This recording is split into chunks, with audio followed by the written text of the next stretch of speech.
कैसा है फोर सीजन? अच्छा है, बाकी तुम लोग 7,000 खर्चा करा दो बड़ा।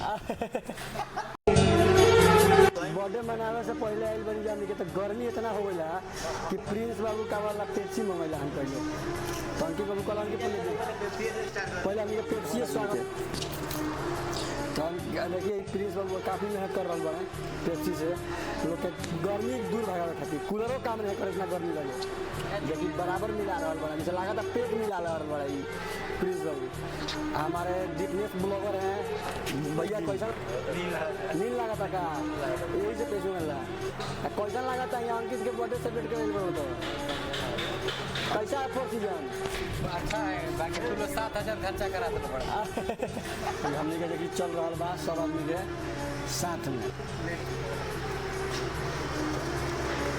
ये हमने गर्मी भगावत नहीं जा रहा लोग फोर सीजन नहीं लोग गर्मी भगावत फोर सीजन रेस्टोरेंट रघुनाथपुर।